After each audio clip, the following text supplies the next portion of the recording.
नमस्कार, मैं दिलसाद और आप देख रहे हैं बिहार नेटवर्क 13। इस वक्त मैं मौजूद हूँ नवादा जिला के कौवाकुल प्रखंड के शेखोदौरा पंचायत में और यहाँ पे हम आपको मिलाएंगे एक ऐसे आदमी से, योग गुरु भी है। और मेरा कंटेंट था कि इस चैनल पे आपको हम योग गुरु से सिखाएंगे फिट रहने का फंडा और अलग अलग तरह के आपको सिखाएंगे जीने का तरीका। तो आज हम मिलाएंगे आपको योग गुरु से और सिखाएंगे कि योग से हम कैसे फिट रह सकते हैं। कहावत है, करो योग रहो निरोग। अब दूसरी तरफ चलते हैं तो कौवाकुल की खूबसूरती सिर्फ नवादा जिला में ही नहीं बल्कि देश के कोने कोने में फैली है।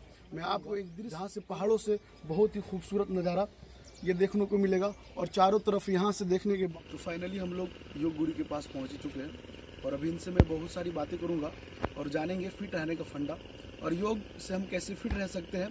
अब हमारे योगी त्यागनाथ जी बताएंगे। तो पहले आपका बहुत बहुत स्वागत है हमारे यूट्यूब चैनल में। जी बहुत बहुत धन्यवाद दिलसाद जी। हाँ तो सर अभी हम लोग, मैं आपका तो काफ़ी चर्चे में है, सिर्फ कौवाकुल में नहीं बहुत सारे जगह पे आपका वीडियो देखे और लोग बहुत सारे कमेंट भी कर रहे हैं। तो इसी को लेकर के हम आपके पास पहुंचे हैं। ऐसे तो चढ़ने में बहुत सारी कठिनाइयाँ हुई क्योंकि हम लोग तो योग करते नहीं हैं और इसी को लेकर के सर हम जानना चाहते हैं कि एक आदमी जो है कैसे फिट रह सकता है योग करके। योग एक हमारे भारतीय संस्कृति का पुराना विद्या है, योग विद्या है जिससे सबको जुड़ना चाहिए। योग से ही सारे चीज़ पर विजय पा सकते हैं। योग से ही जब आप पूर्ण स्वस्थ रहेंगे तभी कुछ काम कर सकते हैं। यदि आप बीमार रहेंगे तो कोई भी कार्य आपके लिए बड़ा मुश्किल काम होगा कि बीमार व्यक्ति कुछ आगे नहीं कर सकता। जैसे आप अभी बोल रहे थे कि चढ़ने में बहुत कठिनाइयाँ हुआ। बिल्कुल कठिनाइयाँ जो हुआ किस कारण हुआ, इस कारण को ढूंढ के उस पर काम करना चाहिए। लोग जो इधर उधर फंस की बातों में, इधर उधर की बातों में फंस में दिन भर की इधर उधर की बात में फंसे रहते हैं, ये बहुत बड़ी शरीर पर इसका इफेक्ट पड़ता है। इन्हें सोचते हैं कि हम किसी के प्रति कोई बात बोल रहे तो शरीर पर असर नहीं पड़ता है, उसका भी इफेक्ट बहुत सारा पड़ता है शरीर पर।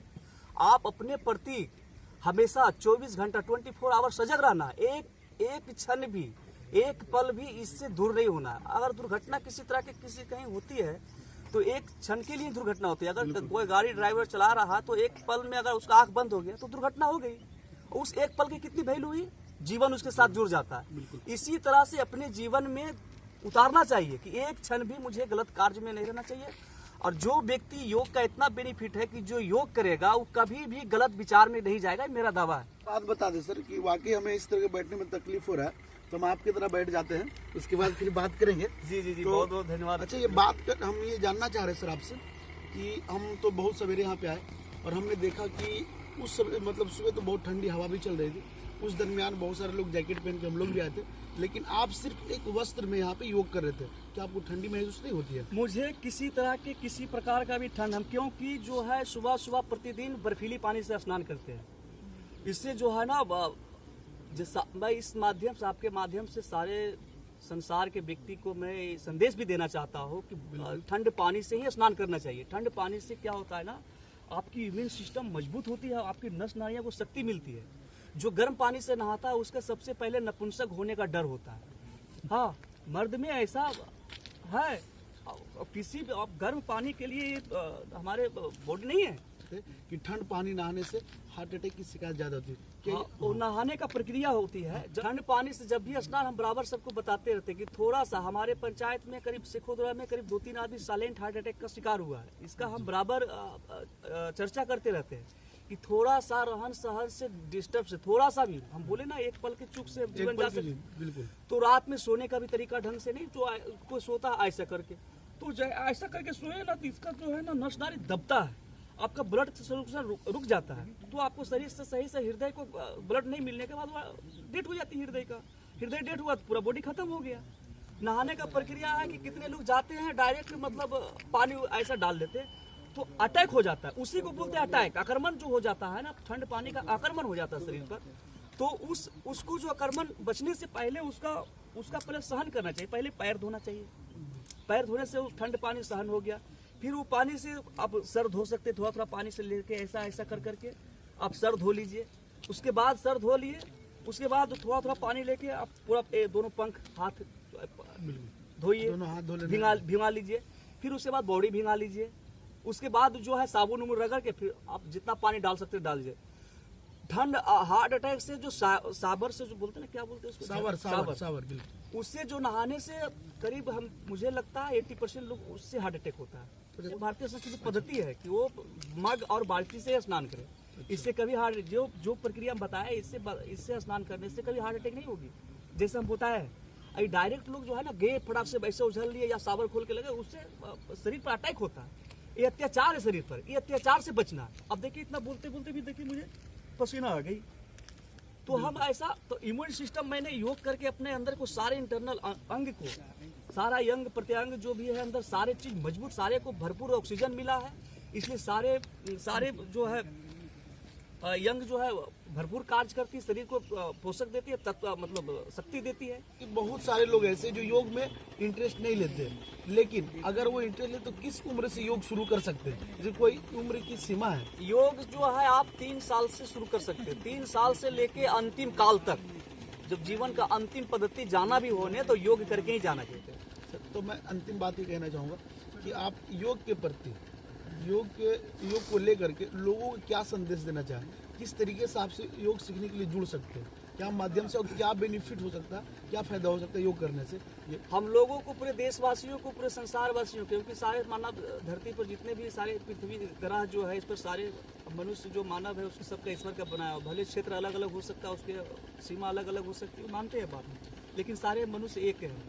मैं सबको एक ही संदेश देना चाहता हूँ, जितना लोग गलत कामों में समय गुजारते हैं उसका एक हिस्सा सिर्फ 1 घंटा, ज़्यादा नहीं, सुबह का सिर्फ 5 से बजे लेकर 6 बजे तक 1 घंटा अगर योग कर ले तो उसका जीवन में धन भी बचेगा, शरीर भी बचेगा और समय भी बचेगा। ये तीनों चीज़ उसका स्टॉक हो जाएगा और कभी जीवन में उसको हॉस्पिटल खोजने की जरूरत नहीं पड़ेगी। जितनी सारी चीज हम भोजन आहार करते हैं उसी तो औषधि है, उसको ही ठीक ठाक अगर कर लें। अधिकतर लोग जो है खान पान से बीमार पड़ रहे हैं, खान पान से गलत शिकार हो रहे हैं। इससे बचना है। अब रात को मूली खाना नहीं। अब एक हम हॉस्पिटल में गए थे तो देखिए वहाँ एक महिला मूली खा रही है। भैया मूली मत खाओ, मना किया, मूली मत खाओ। बोले इसको खाने से क्या हो जाएगा?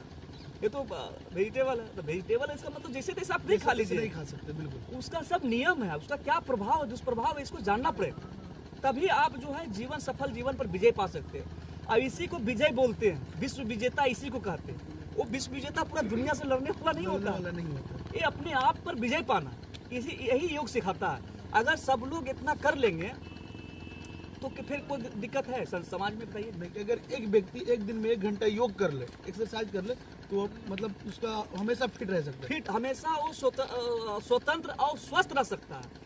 वो किसी की गुलामी नहीं कर सकता है। अब अगर हम गुलामी बोलते हैं ना तो कितने सोशल मीडिया पर गाली देते हैं लोग, ये बाबा पगला गया। अच्छा नहीं, अच्छा ये नहीं, वाकई क्लियर करना क्योंकि गुलामी किस बात की है? गुलामी किस बात की हम बताते हैं। गुलामी अगर बोलते हैं तो कितने लोग गाली देता है, गुलाम क्यों बोलता है? गुलामी है, आप 1 घंटा खैनी के बिना नहीं रह सकते हैं, एकदम सही। 1 घंटा चाय के बिना नहीं रह सकते हैं, एक दिन आप दारू के बिना नहीं रह सकते हैं। तो गुलामी है ना, उसका गुलामी कर रहे हैं ना। एकदम ये बात से सर लोग कुछ भी बोले, लेकिन ये बात से सहमत है कि वाकई लोग अगर ये बात है तो लोग गुलामी ही कर रहे हैं। तो अंग्रेज क्या किया वो हम नहीं देखे, लेकिन असली गुलामी जो दिख रहा है, जो लोग कर रहे हैं, इसका गुलामी कर रहे हैं। चाय के बिना मुझे नहीं, कुछ भी हो जाए, बेड टी चाहिए।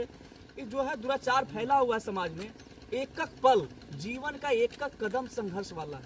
अब कौन सा संघर्ष वाला? ये नहीं मारा मारी वाला नहीं, अंदर संघर्ष है।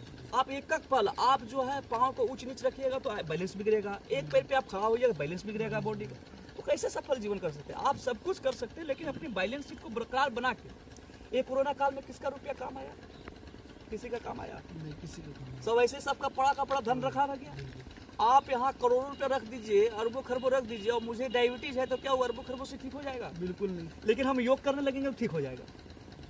हाँ, तो ये है योग की महिमा।